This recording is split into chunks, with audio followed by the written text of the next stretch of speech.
History of Karbala سے فقط ہمارے واقعی کربلا ذہن میں جاتا ہے، لیکن اس کربلا کے آباد ہونے کے بعد جب امام حسین علیہ الصلوۃ والسلام کے اس واقعے کربلا ہونے کے بعد بھی وہاں پہ مسلسل وہ دو فورسز کام کر رہی ہیں کہ ایک فورس جو ہے اس چیز کو ختم کرنا چاہ رہی ہے، لیکن دوسری فورس جو ہے وہ اس کو سمجھ نہیں پا رہی ہے. جو آج بھی اربعین پہ ہو رہا ہے، جو آج بھی دنیا جہان سے کسی مکتب سے اس کو محدود کرنا زیادتی ہے، کسی خاص حد تک میں کہتا ہوں اسلام سے محدود کرنا زیادتی ہے. آج دنیا میں کوئی بھی آزاد فکر رکھتا ہے، کوئی بھی ایک آزاد سوچ رکھتا ہے، کوئی بھی ایک ظلم کے خلاف اگر آواز اٹھانا چاہتا ہے تو اس کربلا کے علاوہ دنیا میں کوئی ایسا واقعہ ہم نمونے کے طور پہ پیش نہیں کر سکتے. آج کہیں پہ بھی اگر ہم نے کوئی جذبات لوگوں کے اگر ہم نے دیکھنے کوئی اس کو کمپیئر کرنا ہے تو ہم ہر چیز میں دیکھیں. پاکستان میں بھی کیا ہے، بہت سے ایسے لوگ ہیں جو پوری زندگی ان کا کوئی مذہب سے تعلق نہیں ہوگا، سیاست میں یہ وہ، جب مصیبت پڑتی ہے تو مثال کربلا کی دیتے ہیں. جو چھوٹی سے چھوٹی بات ہو جائے گی، چاہے وہ پانی اگر کسی کو اگر نہیں ملا تو گرمی ہو گئی کربلا کی مثال، کوئی قید میں یہ کربلا کی مثال، کوئی بیمار ہو گیا کربلا کی مثال. بھائی تمہارا تو تم نے تو زندگی میں کوئی یہ تمہارا کوئی کریکٹر اس ٹائپ کا نہیں ہے کہ تمہارا کوئی اسلام سے کوئی بہت زیادہ تم لوگ ٹچ والے لوگ ہو، کہ اسلام ٹچ والے لوگ ہیں، یا مثال کے طور پر یہ ٹچ والا جو ہمارا کلچر آیا ہے، تو یہ ٹچ والے لوگ بھی جو ہیں جب بھی ذرا سی مصیبت پڑتی ہے کہ جن کا کوئی دین سے مکتب سے کوئی تعلق نہیں ہے، نماز روزے سے کوئی واسطہ نہیں ہے، لیکن فار ایگزامپل دیتے ہیں کربلا کی. یعنی اس کا مطلب یہ ہے کہ دنیا میں آج بھی اگر ظلم کی اور اگر عدالت کی کوئی اگر نشانی ملتی ہے یا کوئی علامت ملتی ہے تو اس کی مثال فقط کربلا کے علاوہ اور کوئی نہیں ہے. ٹھیک ہے جی، مفتی حسان ہمارے ساتھ موجود ہیں. میں ان سے جاننے کی کوشش کروں گی رسول پاک صلی اللہ علیہ وسلم کی مولا حسین علیہ السلام سے ان کی کس طرح کی محبت ہے، اس کے اوپر تھوڑی سی روشنی ڈالیے. الحمدللہ رب العالمین والصلاة والسلام علی سید الانبیاء والمرسلین، اما بعد فاعوذ باللہ من الشیطان الرجیم، بسم اللہ الرحمن الرحیم. سب سے پہلے تو میں آپ کا شکریہ ادا کرتا ہوں کہ آپ نے مجھے اپنے پروگرام میں اپنے چینل پر انوائٹ کیا. اللہ تبارک و تعالی ہم تمام کو جمعۃ المبارک کی اور محرم کی برکات عطا فرمائے. یہ سیدنا امام علی مقام امام حسین رضی اللہ تعالی عنہ کے مقام و مرتبے کے حوالے سے کہ حضور علیہ الصلوۃ والسلام نے حضرت امام علی مقام کو کیا مقام و مرتبہ عطا فرمایا سے تو احادیث اور دیگر کتب بھری ہوئی ہیں. ایک دو باتیں میں آپ کی خدمت میں عرض کرتا چلوں کہ ایک مرتبہ جناب سیدنا فاروق اعظم رضی اللہ تعالی عنہ حجر اسود کے سامنے کھڑے ہوئے. حجر اسود کو چونکہ حج اور عمرے کے موقع پر چوما جاتا ہے، استلام وغیرہ کیا جاتا ہے، اور اس کے بارے میں یہاں تک کہ روایات موجود ہیں کہ کل بروز قیامت یہ اپنے چومنے والوں کی گواہی دے گا کہ بھئی مجھے کس مومن نے چوما ہے اور چومنے والا کون منافق تھا. حجر اسود تو ایک مرتبہ جناب سیدنا فاروق اعظم رضی اللہ تعالیٰ عنہ حجر اسود کے سامنے کھڑے ہوئے. بخاری شریف کی حدیث ہے، حدیث نمبر 1529 ہے. کہتے ہیں کہ اے حجر اسود، تو جنت سے آیا ہوا پتھر ہے، مجھے معلوم ہے کہ تو کسی فائدے کا نہیں ہے، کسی نقصان کا نہیں ہے، لیکن تجھے پھر بھی لوگ چومتے ہیں اور میں تجھے اس وجہ سے چومتا ہوں کہ تو جنت سے آیا. اس وجہ سے نہیں چومتا کہ تو جنت سے آیا ہے، بلکہ کہتے ہیں میں تجھے اس وجہ سے چومتا ہوں کہ تجھے میرے محبوب کریم علیہ الصلوۃ والسلام نے چوما ہے. تو سوچئے جسے چند ایک مرتبہ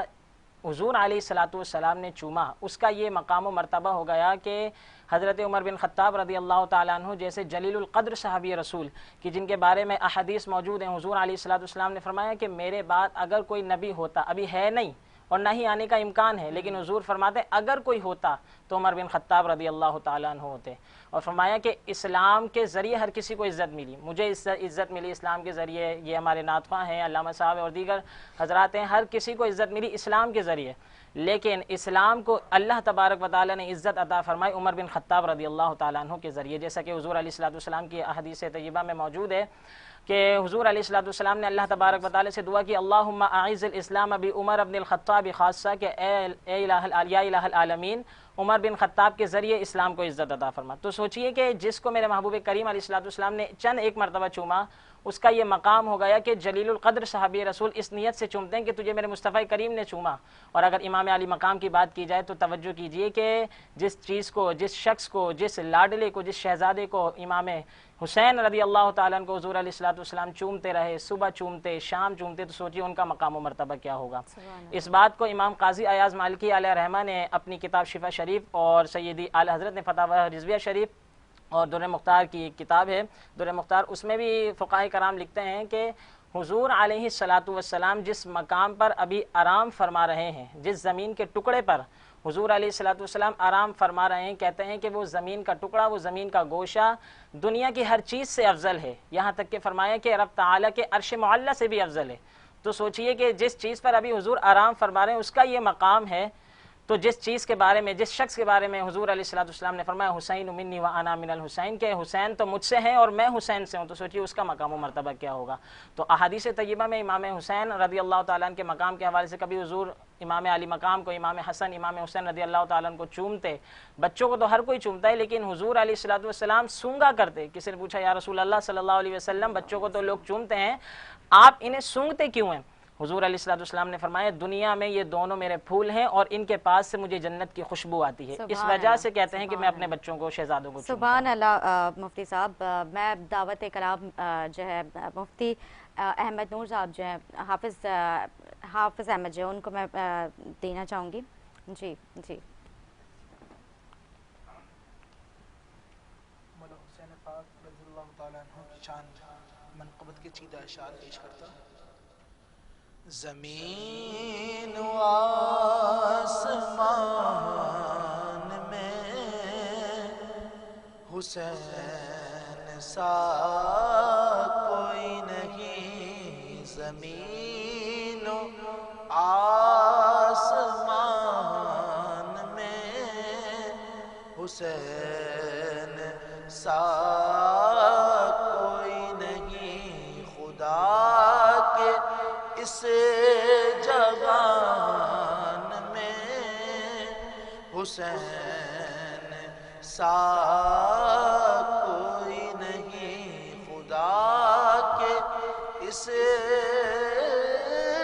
جہان میں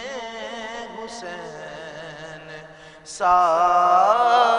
کوئی نہیں، کرے گا کون سامنا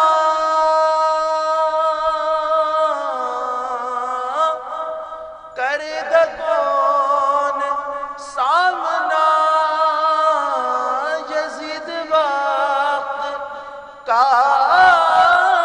یہاں، کرے گا کون سامنا یزید وقت کا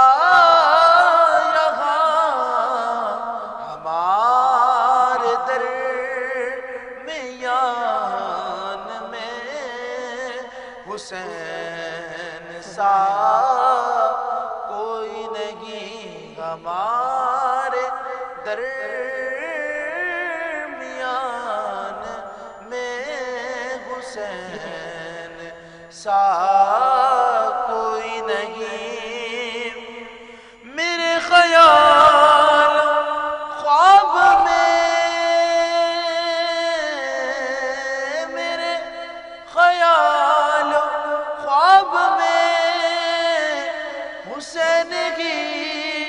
حسین گئے، میرے خیال خواب میں حسین ہی حسین گئے، یقین میں گمان میں، یقین میں گمان میں حسین سا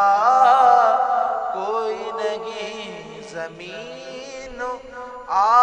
آسمان میں حسین سا کوئی نہیں، خدا کے اس جہان میں حسین سا کوئی نہیں۔ بہت شکریہ آپ کا، آپ نے بہت خوبصورت بیان کیا، اور واقعی حسین سا کوئی نہیں۔ میں شکریہ ادا کروں گی آپ کا مفتی حسان رضا، آپ کا علامہ صاحب، آپ کا بھی بہت شکریہ ادا کروں گی، آپ لوگوں نے اپنا وقت دیا۔ امید کرتی ہوں ناظرین کو ہمارا پروگرام اچھا لگا۔ اسی کے ساتھ اپنے میزبان ندا آصف کو دے اجازت، مجھے، میرے مہمانوں کو، میری پوری ٹیم کو دعاؤں میں یاد رکھیں۔